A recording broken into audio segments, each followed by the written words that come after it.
Alassane Ouattara's Côte d'Ivoire, a real scam. Under Alassane Ouattara's reign, Côte d'Ivoire has been transformed into a vast landscape of deception, where official communications barely conceal a disastrous reality. Flattering figures about supposed economic growth mask deep-seated dysfunctions fueled by corruption, nepotism, and a total disregard for the well-being of its citizens. Despite billions spent on showcase infrastructure, Ivorian public health is in ruins. According to data released by the Ministry of Health via RFI, HIV/AIDS has exploded, increasing by 40% among young people aged 15 to 25. At the same time, dengue and malaria epidemics are occurring one after another, providing damning evidence of the government's inability to protect its population. These health crises, compounded by poor management, demonstrate that the priority is not the lives of Ivorians, but the appearance of economic success designed to please foreigners. Insecurity is reaching alarming levels. Armed gangs, motorcycle attacks, and daily violence plunge the country into a state of constant fear. Even more shocking, the state itself contributes to this insecurity by mobilizing armed civilians to evict residents and destroy their homes, as recently observed in Ajami village. How can we describe a government that persecutes its own citizens to serve private interests? Côte d'Ivoire's natural resources are being plundered in total anarchy. More than 1,000 illegal gold mining sites are poisoning our waters with cyanide and mercury, destroying the ecosystem and rendering the soil infertile.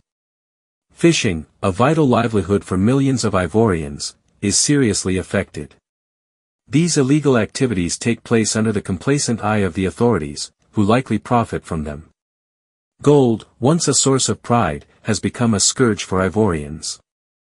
The alarming increase in suicides and the massive flight of young people seeking a better future in Europe are testament to the regime's failure. These young people, victims of irregular migration, are perishing in the desert or at sea, lacking prospects in their country. Their poignant pleas to the authorities remain unanswered, demonstrating a total lack of support for those in despair. The tragic floods in Abidjan, with their human and material losses, highlight the mismanagement of billions invested in infrastructure. Pervasive corruption turns these projects into death traps for citizens. Behind every collapsed building lies a dubious contract and blatant negligence. At the highest levels of government, nepotism thrives shamelessly. Those close to Alassane Ouattara, whether sons-in-law, nieces, or children, monopolize strategic positions and lucrative contracts.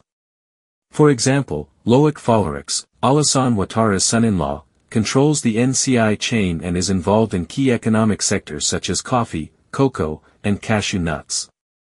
This family-run control of public resources illustrates a blatant disregard for meritocracy and the needs of the people. This regime has destroyed the social, economic, and environmental fabric of our country. Côte d'Ivoire deserves better than governance focused on personal profit and appearances. It deserves leadership of integrity, dedicated to restoring the dignity and prosperity of its citizens. It is time for Ivorians to rise up and demand real change. Côte d'Ivoire must rediscover its soul, and once again become a country of justice, security, and opportunity for all. You're a football player. You're lucky enough to be awarded a penalty. You're told, take the penalty. You leave the ball behind to go and argue with the spectators in the stands. Today, the government has the penalty. They have the money, our taxes, they have all the power. We're asking them to transform Côte d'Ivoire, to develop it. That's the penalty. If they work well, people will vote for them 40, 50, 90, 100 years from now. They're abandoning the work we've given them to go and attack the Mangua, Gikawe, etc. while they're in the stands. They're not even on the pitch. We're asking them to develop Côte d'Ivoire. They must stop making us effervescent tar. That's what we're telling them to do. We're 170th on the Human Development Index. Burkina Faso is ahead of us. When we left power, our life expectancy was 63 years. Today, we are at 53 years. We have lost 10 years. Ghana is at 65 years. When I was Minister of Health, we were ahead of Ghana. These are figures that exist. But the time will come when we will talk. Since everyone has managed power, then we will talk. Now, they are creating plots etc. All this is petty talk. You are asked to develop Côte d'Ivoire. You who are in front, why are you jealous of the one who is behind? That is a disease. They have the state's money, the entire state budget, more than 8,000 billion, they have everything today, they have all the stools, they are sitting on them, everything is homogeneous. So the Ivorians look at them. Give them food. If they do all this well, we will die in opposition. We're going to die in the opposition because they work well. But I have the impression that the government is turning into a campaign committee. We no longer have a government, it's a campaign committee. The president said, I ask you to go to your village to represent me. These are the PDCI delegates, so when the ministers come to us, will we consider them as ministers? Because if you're not with them, you can't work with them. That's the greatest form of exclusion. Before, we used to say, exclusion, exclusion, but it was abstract. But this is real exclusion. Your name is Gikahwe, you're PDCI, you mustn't work.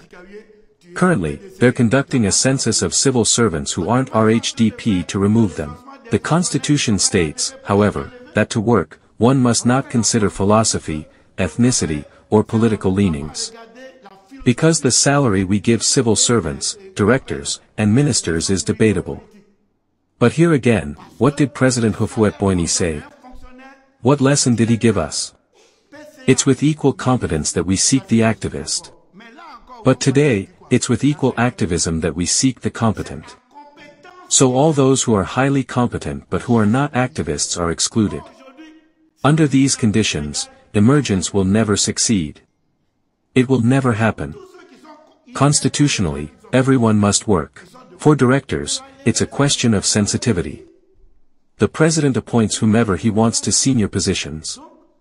If the president hasn't appointed you and you're crying, it's because you haven't understood anything about politics. If he doesn't like your face and he removes you, you won't be able to go anywhere. It's over. He must have confidence because he needs results. But the civil servant who is in the public service and rakes leaves, what does he have to do with everything that we want to remove him to?